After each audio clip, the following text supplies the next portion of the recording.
Uma boa noite a todos. Pela graça de Deus, pelas suas misericórdias, nós nos encontramos aqui novamente para adorá-lo, para tributar-lhe toda a honra, toda a glória e toda a nossa gratidão, e também para darmos continuidade à nossa exposição das Escrituras na primeira carta de João. E hoje nós vamos ler o capítulo 3, do versículo 4 até o versículo de número 10. Vamos fazer essa leitura de forma responsiva. Todo aquele que pratica o pecado também transgride a lei, porque o pecado é a transgressão da lei. Sabeis também que ele se manifestou para tirar os pecados, e nele não existe pecado. Todo aquele que permanece nele não vive pecando. Todo aquele que vive pecando não o viu, nem o conheceu. Filhos, não os deixeis enganar por ninguém. Aquele que pratica a justiça é justo, assim como ele é justo. Aquele que pratica o pecado procede do diabo, porque o diabo vive pecando desde o princípio. Para isto se manifestou o Filho de Deus, para destruir as obras do diabo. Todo aquele que é nascido de Deus não vive na prática de pecado, pois o que permanece nele é a divina semente. Ora, esse não pode viver pecando, porque é nascido de Deus. Nisto são manifestos os filhos de Deus e os filhos do diabo. Todo aquele que não pratica justiça não procede de Deus, nem aquele que não ama a seu irmão. Vamos orar mais uma vez, rogando assim a graça do Senhor, o favor do Senhor, para que possamos compreender a palavra e que o Espírito Santo assim nos instrua, esteja nos habilitando a compreender, a obedecer a sua palavra. Vamos curvar as nossas cabeças e vamos orar. Senhor Deus, nós louvamos o teu nome nesta noite. Agradecemos ao Senhor, porque o Senhor nos concede a graça de poder cultuá-lo, de poder, ó Pai, tributar-lhe honra e glória devida ao teu santo nome. Te agradecemos, ó Pai, pela vida de cada pessoa que adentrou esse templo nesta noite, cada um dos nossos visitantes. Agradecemos ao Senhor pela presença de cada irmão e rogamos ao Senhor que seja misericordioso conosco, ao se revelar a nós por meio da Tua palavra, ao abrir o nosso entendimento e nos levar, ó Deus, à compreensão doutrinária da Tua palavra, de modo, ó Deus, que nós saibamos discernir se somos filhos de Deus ou se somos filhos do diabo. Que a Tua graça nos conduza em triunfo ao meditar, ao compreender a Tua palavra. E que no final, Deus, toda a convicção, toda a graça do Senhor esteja trabalhando no nosso coração, para que as nossas convicções sejam solidificadas tão somente em Cristo Jesus. Derrama sobre nós o Teu favor nesta noite, nos ilumine, nos instrua para o louvor da Tua glória. Nós oramos agradecidos, no nome precioso do nosso Senhor e Salvador Jesus Cristo. Amém, ó Pai. Irmãos, desde o início do capítulo 3, embora nós estejamos trabalhando toda essa primeira carta, e João tem nos ensinado doutrinas, coisas profundas, que de fato transtornam a nossa vida, que nos solidifica na fé cristã, que nos fortalece na caminhada cristã. No capítulo 3, quando nós começamos nos últimos sermões pregados, nós falamos da grandeza do amor de Deus, quando Ele nos concede a graça de sermos chamados de filhos de Deus, não é? Vede que grande amor nos concedeu o Pai, a ponto de sermos chamados filhos de Deus. E de fato, nós somos filhos de Deus. Depois nós trabalhamos que esses filhos de Deus precisam compreender a grandeza do amor do Pai, a maneira como o Pai nos amou de forma grandiosa, para poder nos chamar de filhos. Isso implica que nem todo ser humano, nem toda criatura de Deus é de fato filho de Deus, mas somente aqueles que foram predestinados na eternidade à adoção de filhos são chamados de filhos de Deus. E depois então ele mostra que esses filhos de Deus, eles são distintos do mundo.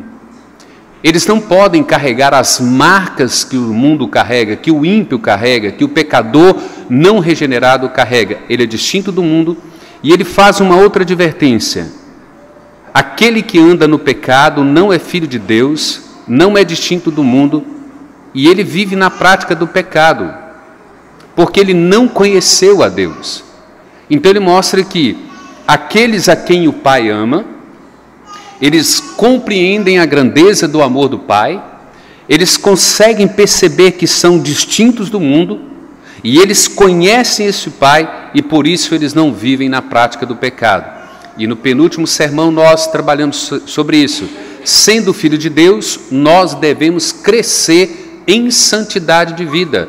E aí trabalhamos do primeiro versículo até o versículo 3, onde nós trabalhamos que Cristo de fato realizou para que nós então pudéssemos conhecê-lo, e conhecendo a Ele, nós precisamos crescer em santidade de vida, porque nós somos filhos de Deus.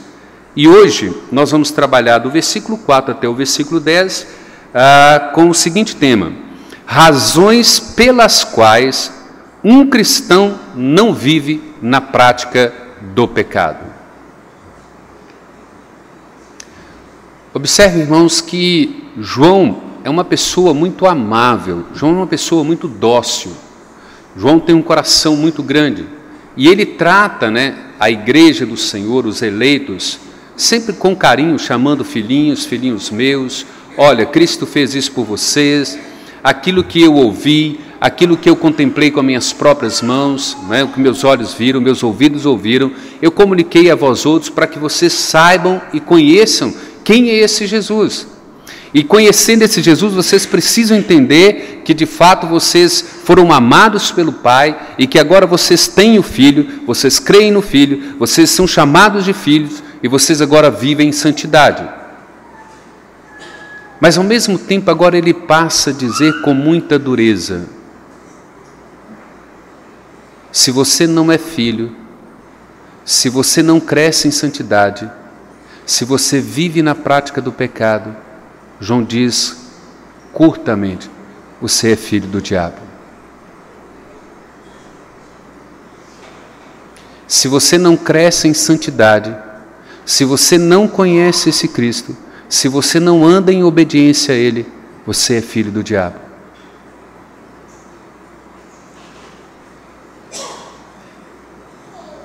Ele não dá um terceiro caminho para nós. Ou nós somos filhos do diabo, ou nós somos filhos de Deus. João não dá uma terceira opção para nós. Então, dentro desse tema, nós vamos trabalhar 2 pontos principais, que é, primeiro, a prática do pecado não é característica de cristão. Viver na prática do pecado não é uma característica de um cristão.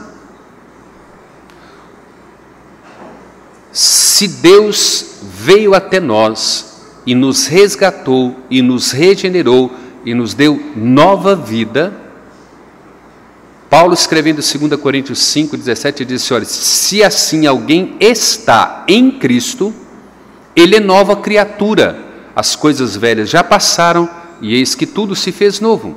Então, pecado não é característica de cristão.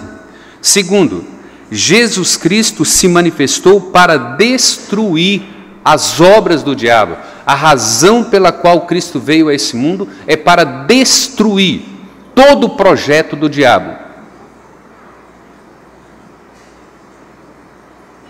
O cristão não pode viver na prática do pecado, porque pecado é rebelião contra Deus, pecado é oposição contra o propósito de Jesus, e o cristão então não vive pecando.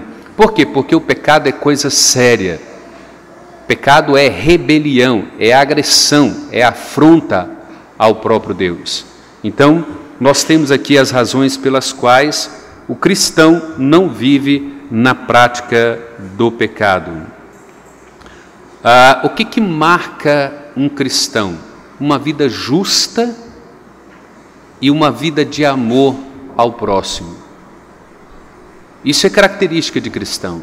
É alguém que pratica justiça e é alguém que ama o seu irmão. Se você pratica justiça como ele é justo, e se você ama o seu irmão, de fato você é filho de Deus. Mas todo aquele que não pratica justiça e que não ama o seu irmão, ele é filho do diabo. João é claro e curto e objetivo. Então vamos tentar entender aqui à luz do texto, não é? A prática do pecado não é característica do cristão. Por quê? Todo pecado é rebelião contra Deus. Praticar o pecado é estar declaradamente em rebelião a Deus, é não querer se curvar diante da lei de Deus, dos preceitos do Senhor, dos mandamentos do Senhor. É você dizer para Deus: olha, quem manda na minha vida sou eu, quem determina as coisas da minha vida sou eu, quem diz o que fazer e não fazer sou eu. Eu não estou submisso à sua palavra, eu não me curvo diante da sua palavra. Atente para o versículo de número 4. Todo aquele que pratica o pecado também transgride a lei, porque o pecado é a transgressão da lei. Então João está dizendo assim, olha, se você é alguém que está pecando, vivendo na prática do pecado, você é alguém que está dizendo declaradamente, abertamente, que você se rebela contra Deus, contra os mandamentos de Deus, contra os preceitos de Deus, contra os princípios de Deus que Ele estabeleceu para cada um de nós. Isso é rebelião. O conhecimento correto do pecado está na raiz do problema. Se um homem não percebe a sua natureza, da doença da sua alma, ele não consegue perceber que aquilo que está sendo oferecido, o remédio é falso, o medicamento não é eficaz.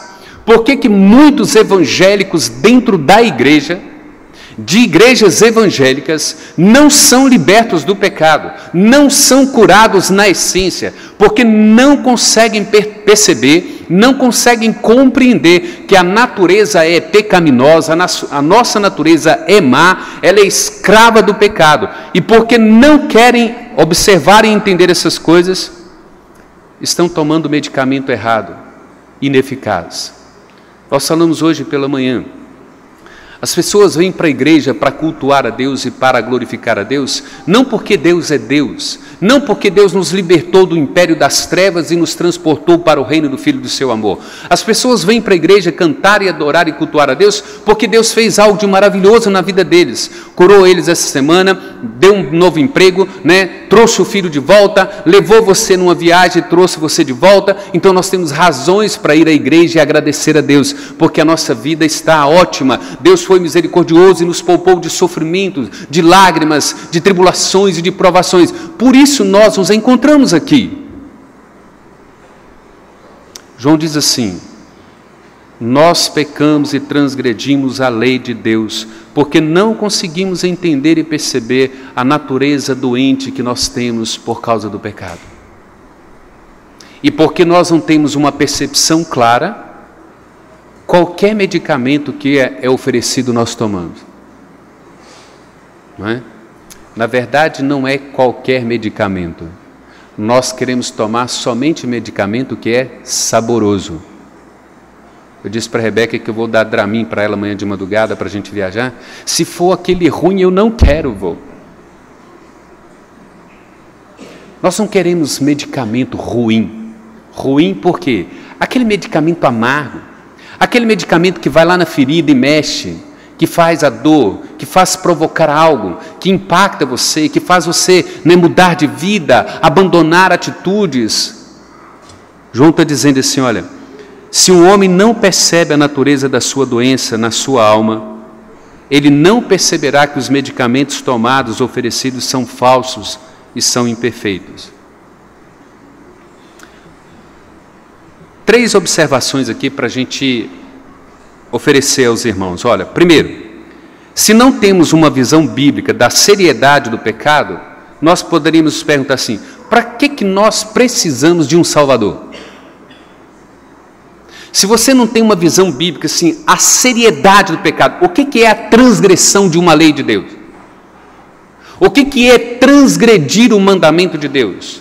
O que é não cumprir a lei de Deus?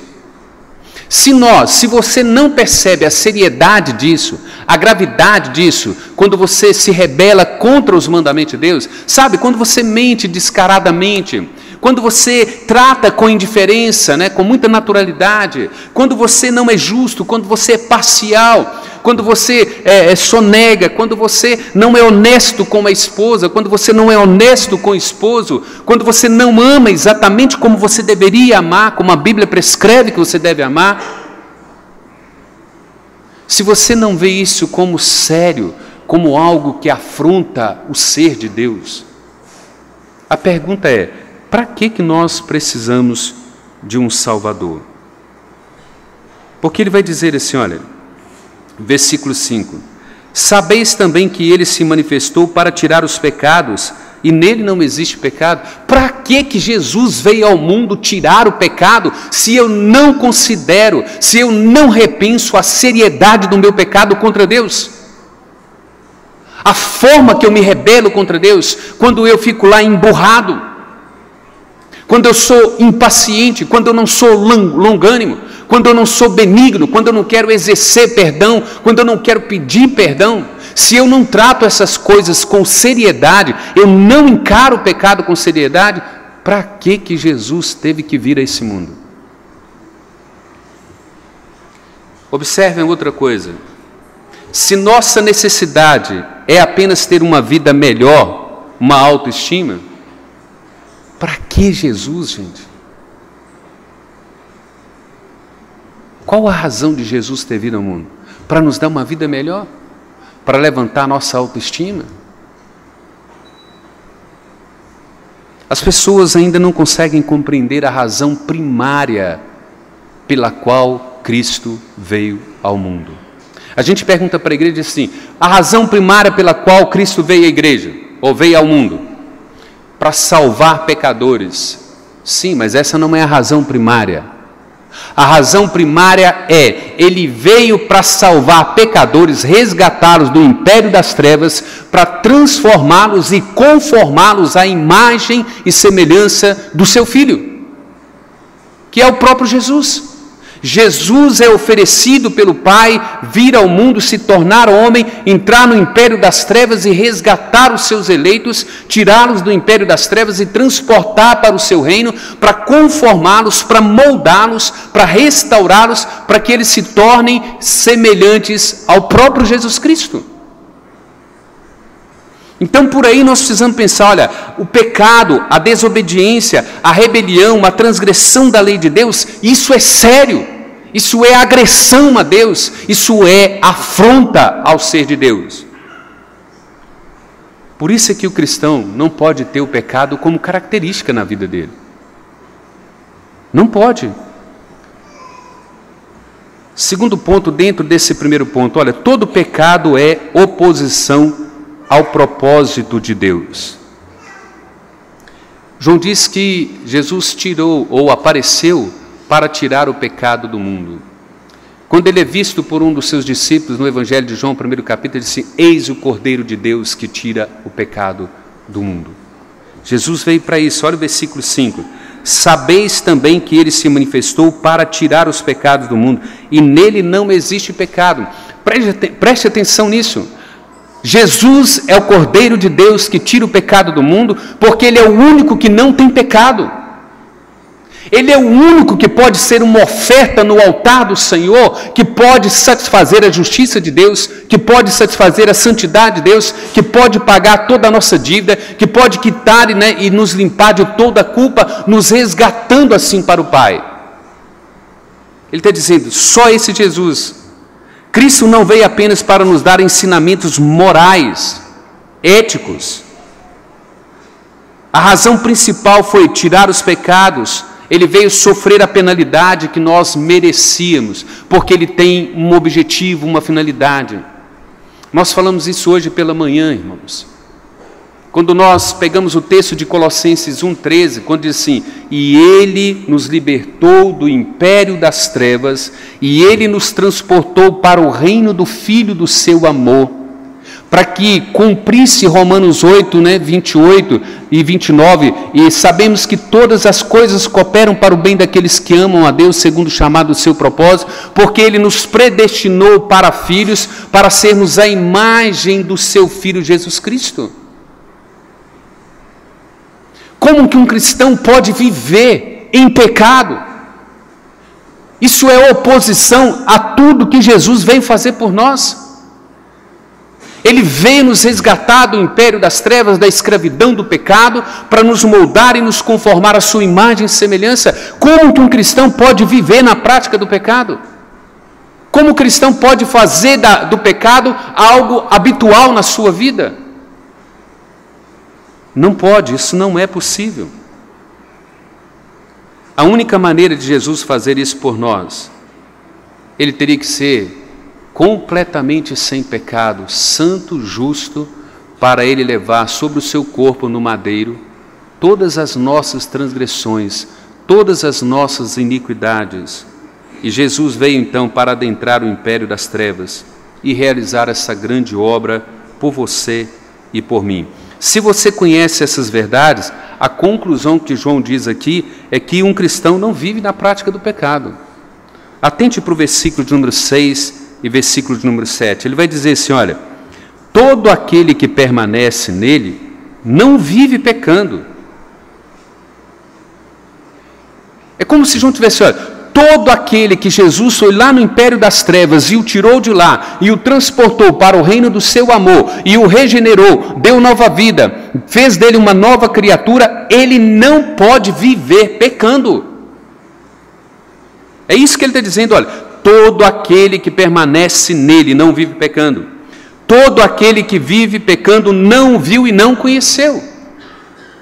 João está dizendo assim, nós precisamos ter esse discernimento dentro da igreja. Aprender a discernir à luz das Escrituras quem vive e permanece em Cristo, quem vive na prática do pecado.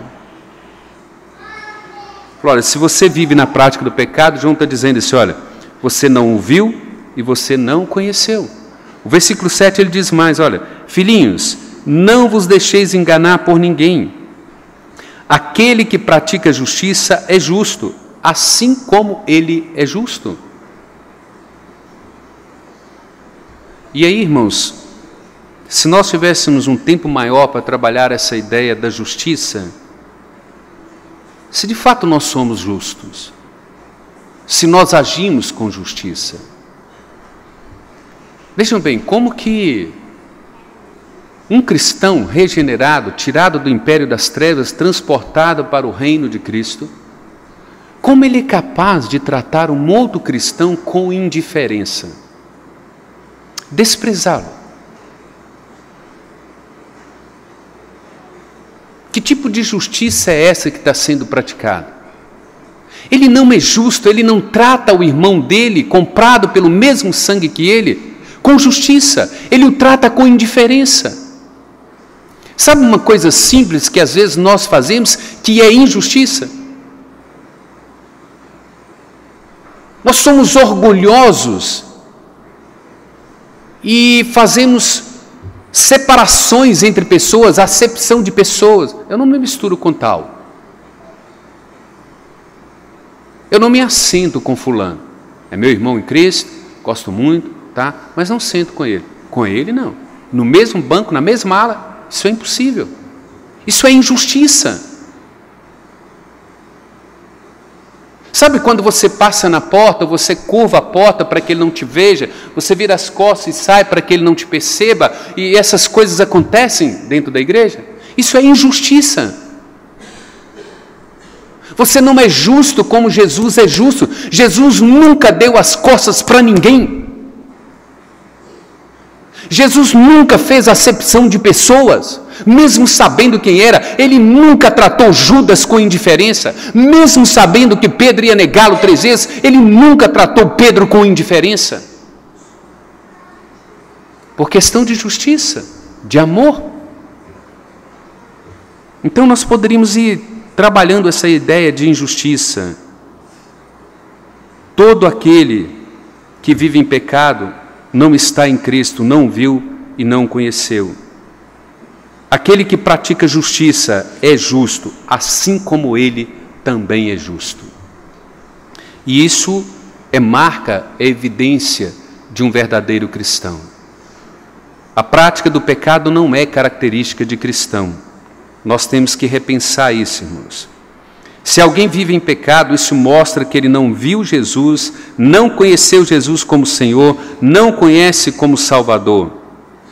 Então João está dizendo assim: você é filho do diabo. Irmãos, isso é sério, isso é doloroso, muito sério. Jesus não veio à terra para nos melhorar. Ele veio para nos tornar novas criaturas. Que tipo de criaturas? A sua imagem e semelhança. Ser justo como ele é justo. Agir como ele age. Agir exatamente como Jesus age. Jesus estão falando ali, estão profetizando ali. Ok, fica tranquilo, deixa eles profetizarem. Como é que o Senhor tratou a mulher adúltera? Como é que o Senhor tratou a mulher samaritana? Como que o Senhor tratou Pedro quando ele o negou 3 vezes? Jesus é muito justo, muito longânimo, muito amável, muito benigno. E Ele sabe como lidar com cada um de nós. Ele está dizendo, olha, não se deixe enganar. Quem pratica justiça é justo como Ele é justo. Ele atende todas as exigências da lei. Jesus, em nada, em absolutamente nada, ele desobedeceu à lei, cumpriu cabalmente a lei. Nós não podemos dizer que nós somos justos, irmãos. Se você pensa que pode aceitar a Cristo como Senhor e Salvador da sua vida, sem se submeter aos seus mandamentos, aos seus preceitos, você está vivendo enganado. Você não o viu, você não o conhece, e Ele não é nem seu Senhor, Ele nem é o seu Salvador.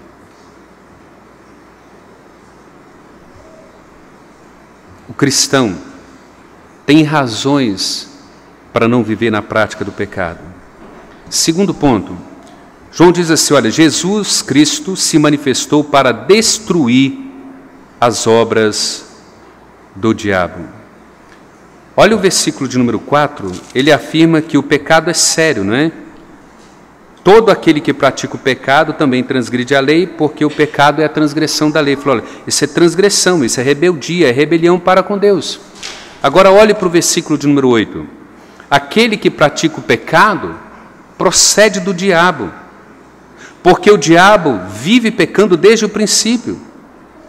Ele está fazendo uma comparação, falou, olha, quem vive assim, ele tem como se diz, ele tem uma origem, ele tem um pai. Quem vive na prática do pecado tem um pai. E ele diz assim, o seu pai é o diabo, porque o diabo vive pecando desde o princípio, ou seja, o diabo se rebelou contra Deus lá na eternidade, no princípio, e ele continua se rebelando, mesmo sabendo do seu fim, da sua condenação eterna, ele continua persistindo em rebelar contra Deus. E é assim, aquele que não vive na prática da justiça, aquele que não ama o seu irmão, mas vive na prática do pecado, ele está em obediência ao seu próprio pai, o diabo. Porque veja qual o contraste que ele faz aí no versículo 8. Aquele que pratica o pecado procede do diabo, porque o diabo vive pecando desde o princípio. Agora olha, para isto se manifestou o Filho de Deus. Jesus veio com uma finalidade, com um propósito, para destruir as obras do diabo. João diz assim, olha, não tem um terceiro grupo. Você tem um pai chamado Deus, onde você é filho dele, ou você tem um pai chamado diabo e você vive pecando como ele. Ele volta a enfatizar, olha, pecado não é uma característica marcante do cristão. Versículo 4:8 faz essa diferenciação. A essência do pecado é a rebelião contra Deus. Eu faço o que eu quero, a hora que eu quero, do jeito que eu quero, com quem eu quero. Eu sou o dono da minha vida. E eu não tenho que prestar contas a ninguém com respeito à minha vida. Esse é aquele que vive na prática do pecado. Mas quando ele diz assim, o pecado se opõe ao propósito de Cristo, de destruir as obras do diabo. Aqui o foco está nessa vinda de Cristo, né? Cristo veio com esta finalidade, com esse propósito de destruir as obras do diabo, eliminar essa força, né, que era contra nós, essa escravidão da qual nós vivíamos debaixo dela. Éramos escravos do pecado, desejávamos fazer a vontade da carne, dos pensamentos, do mundo, dos principados e da potestade, mas Deus, sendo rico em misericórdia, por causa do grande amor com que Ele nos amou, Ele nos deu vida juntamente com Cristo. Pela graça sois salvos. Ele nos libertou dessa situação. Ele veio para isso. João argumenta o seguinte, olha, se toleramos o pecado em nossas vidas, estamos do lado do diabo e contra Jesus. Por quê? Porque Jesus veio para destruir e Ele destruiu. É só abrir Colossenses capítulo 2, o versículo 13 ao versículo 15. Paulo está dizendo aos crentes ali, olha, e Ele cancelou todo escrito de dívida que era contra nós. Tudo aquilo que nos era prejudicial, Ele removeu inteiramente na cruz, colocando os principados e potestades em desprezo, em triunfo lá na cruz. Ele quitou toda a dívida, Ele pagou toda a dívida. Por isso é que Ele entrou lá no império das trevas, por isso é que Ele nos libertou de lá, por isso é que Ele nos transportou para o seu reino. Não há nada mais a ser pago, nós não somos mais escravos do pecado. Paulo trabalha isso em Romanos 6, 7. O pecado já não tem mais domínio sobre nós. Não somos escravos do pecado. Ele veio com essa finalidade. Ele veio para destruir, para anular toda a força, todo o poder do diabo contra nós.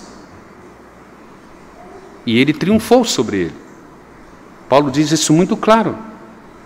João tira essa conclusão lógica para nós. Olha, o cristão não vive e não pode viver na prática do pecado. O cristão não vive, não pode viver na prática do pecado. E o que ele usa aí como argumento para nós, irmãos? Olha o versículo de número 10, 9 e 10. Veja o que ele vai dizer para nós aí. Versículo de número 9 e 10, ele diz assim: todo aquele que é nascido de Deus não vive na prática do pecado, pois o que permanece nele é a divina semente. Ora, esse não pode viver pecando, porque é nascido de Deus. Vamos tentar trabalhar isso aqui com base no texto da nossa liturgia, Ezequiel 36, a partir do versículo 24. O que João está dizendo aqui do que Deus fez? Ele está dizendo assim, olha, todo aquele que é nascido de Deus. O Evangelho de João, ele usa lá no primeiro capítulo, a partir do versículo 1, diz assim, olha, Jesus veio para os seus não o receberam. Mas todos quantos o receberam, deu-lhes o poder de serem feitos filhos de Deus, a saber, os que não nasceram segundo a vontade da carne, segundo a vontade do homem, né, ou da vontade do sangue, mas nasceram da vontade do próprio Deus. E o que é esse nascer do próprio Deus? O que é de fato ter nascido de Deus? O que é ter a divina semente dentro de nós? Ezequiel acabou de nos ensinar isso no capítulo 36. A partir do versículo 4 ele disse, olha, eu mesmo vou até vós. É isso que Paulo diz em Colossenses 1,13, ele desceu à terra e foi lá no império das trevas. Ele esvaziou de si mesmo, ele tomou a forma humana, ele se humilhou, se tornando homem obediente até a morte e morte de cruz. Para quê? Para adentrar o inferno de forma a resgatar. Então ele disse, olha, eu vou até vós, eu vou derramar água pura sobre vós, e eu vou purificar o vosso coração, e eu vou tirar o coração de pedra que você tem, e vou te dar um coração de carne. Eu vou colocar os meus mandamentos dentro de você, eu colocarei os meus estatutos dentro de você, e eu colocarei o meu espírito dentro de você, e eu vou fazer com que vocês me obedeçam. Porque o que permanece em você agora é a divina semente. A palavra de Deus foi colocada dentro de você, juntamente com o Espírito, na sua regeneração, no seu novo nascimento. É isso que João está dizendo. Todo aquele que é nascido de Deus não vive na prática do pecado, pois o que permanece nele é a divina semente. Pedro escreve isso lá na sua primeira carta, primeiro capítulo, versículos 22 e 23, quando ele diz assim, que nós não fomos regenerados com coisas corruptíveis, com coisas fúteis. Nós somos regenerados pelo poder da palavra, pela semente santa. Ele nos regenerou, Ele nos recriou, Ele nos deu um coração novo, Ele nos fez novas criaturas. Então, um cristão não pode viver na prática do pecado. Por quê? Porque ele foi nascido por Deus. Deus o gerou novamente, Deus tirou o coração de pedra dele, Deus o tirou da escravidão, Deus quitou a sua dívida na cruz através do seu Filho. E agora o que está no coração dele é a divina semente, é a palavra de Deus, é a presença real e espiritual do Espírito Santo, que o move, que o conduz à santidade. Porque esse é o papel do Espírito Santo, conforme João 16, versículo 8. E o Espírito Santo virá, o Consolador virá, e ele te convencerá do pecado, da justiça e do juízo final. Ele te santificará dia após dia, com base na palavra do Senhor. Então o cristão não pode viver na prática do pecado. Então ele diz assim, o que permanece num cristão é a divina semente, porque ele é nascido de Deus. Qual a evidência que você é regenerado, convertido, que você é salvo, que você é eleito? Você não vive na prática do pecado, essa é a evidência. Isso que dá evidência de que você é nascido de novo. Isso que dá evidência de que você é nascido de Deus. Você não vive na prática do pecado. Você não faz do pecado uma prática habitual da sua vida. Pecado é acidente, é tropeço na sua vida. Então João está dizendo esse argumento, falou, olha, ele está falando sobre uma pessoa inteira, né? Pecador é aquele que faz da sua vida, toda a sua vida, a prática do pecado. Como é que ele pratica pecado? Isso faz parte da vida dele. Como? Às vezes você não vê uma pessoa, por exemplo assim, adulterando todo dia. Você não vê uma pessoa roubando todo dia. Você não vê ela bebendo todo dia. Você não vê ela matando todo dia. Você não vê ela fumando todo dia. Mas na oportunidade que ela tem, ela faz. Na primeira chance para poder roubar um troco, ele rouba. Ele não rouba todo dia. Mas se der uma chance para ele, der uma liberdade, fizer uma proposta indecente, ele falou, aceito. Isso não é cristão. Esse pecador, filho do diabo, João está dizendo assim, é esse que faz da vida dele um pecado, uma vida prática. Ele não rouba toda hora, ele não mente toda hora, ele não fofoca toda hora, mas as oportunidades que tem, ele faz. Mas ele continua santo, ele continua crente, ele continua tomando ceia, ele continua frequentando a igreja. João está dizendo assim, você não é nascido de Deus, você é filho do diabo. Porque pecado é uma coisa que causa terror no nosso coração. Pecado é uma coisa que nos causa mal-estar, nojo. Quando nós pecamos, nós sabemos. Quando nós erramos, nós sabemos que erramos. Nós sabemos que nós precisamos de socorro. Nós chegamos até Deus, assim, Deus, eu fiz a besteira está feita. Me socorre, me ajuda. isso não faz parte da minha vida, mas eu vacilei, eu tropecei, me socorre, estende a tua mão de graça, de misericórdia para mim, porque eu sei que Cristo pagou por esse pecado, Ele quitou essa dívida lá na cruz. Eu estou aqui dizendo ao Senhor que eu confio na obra dEle, me resgata daqui, me purifica daqui, me lava completamente. Esse é nascido de Deus. João diz assim: a razão pela qual ele não vive na prática do pecado, porque ele nasceu de Deus e essa divina semente está nele. A palavra de Deus reina no coração dele, queima no coração dele. Lembra do outro texto da liturgia que nós lemos aqui? Bem-aventurado é aquele que não toma conselho de ímpios.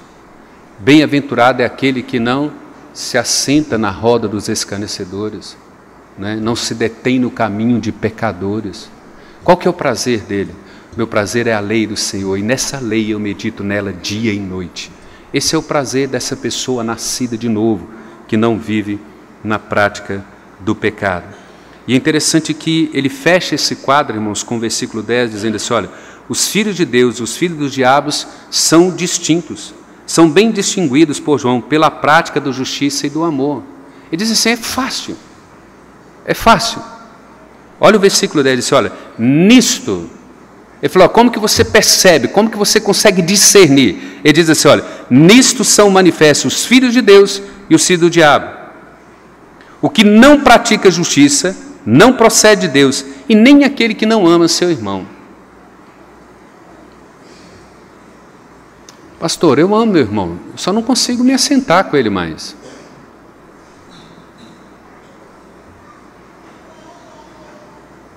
Explica isso para Deus. Se Deus entender, eu também entendo.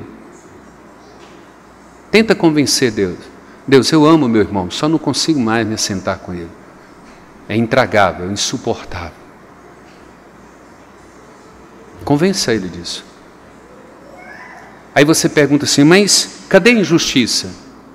A injustiça está no fato que Deus falou assim: você não senta do lado dele porque ele é intragável. Mas por quê? Por qual razão? Não, porque ele me fez isso, ele me causou isso, ele me provocou isso. Eu já perdoei ele, mas o cara fez isso comigo. Olha como que ele é injusto. Ele é injusto com o que Deus nos ensina em Colossenses 3,13. Paulo diz assim, para um desses lá ouvintes: você tem motivo de queixa contra outrem? Aí ele na hora: tenho. Tenho. Então vai lá e perdoa ele como Cristo te perdoou. Porque Jesus também tinha motivo de queixa contra você.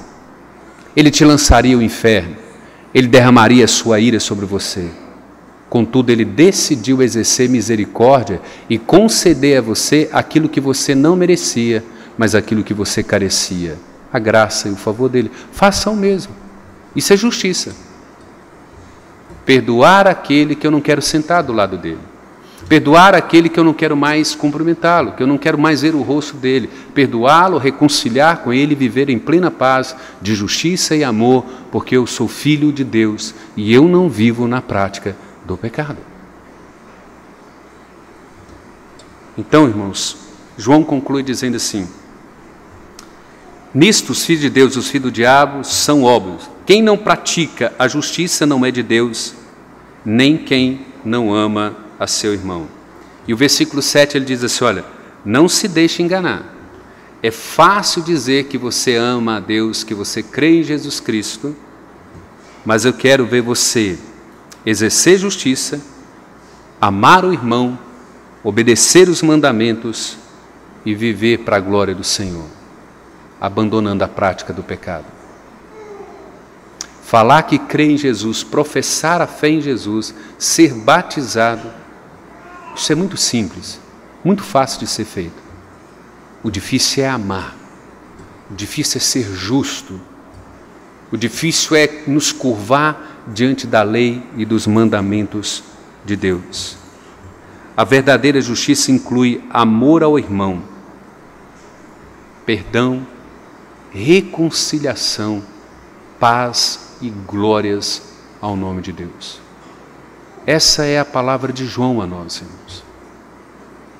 Razões pelas quais um crente, um cristão, não vive na prática do pecado. A grande questão é: como que nós voltaremos para casa hoje?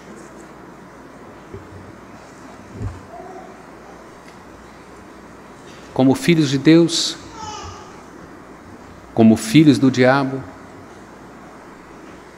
Porque só tem essas duas maneiras para voltar para casa. Ou nós voltamos para casa como filhos de Deus, ou nós voltamos. Qual a decisão que nós vamos tomar? Qual é a postura? Nós entendemos o que foi que Cristo fez por nós. De fato, Ele é Senhor e Salvador da nossa vida. Então nós vamos voltar para cá dizendo assim: eu não vivo mais na prática do pecado. Pecado não é mais uma marca da minha vida. Não faz parte da minha vida. É tropeço, é acidente. Ou então a gente volta para casa e fala assim: balela pura.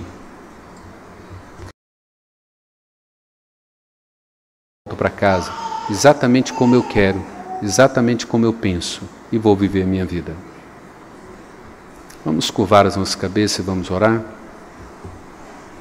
Senhor Deus, Tu sabes, ó Deus, que nós carecemos das misericórdias do Senhor sobre as nossas vidas.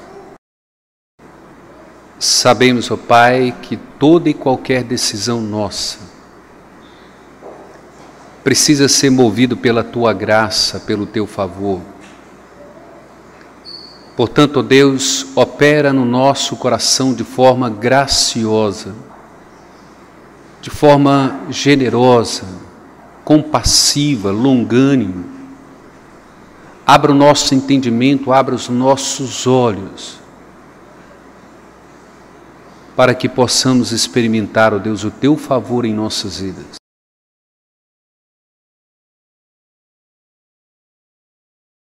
Qualifica a viver como filhos do Senhor, crescendo em santidade de vida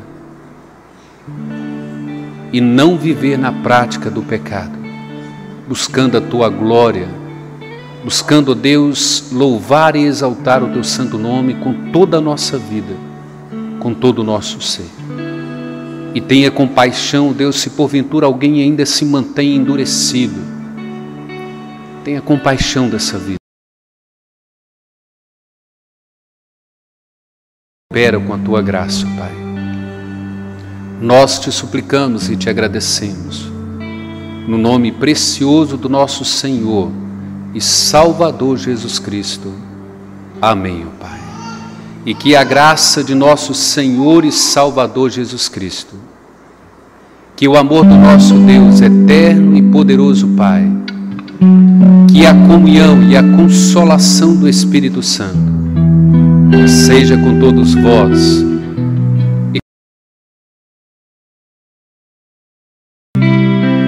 agora e para todo sempre. Amém, Senhor.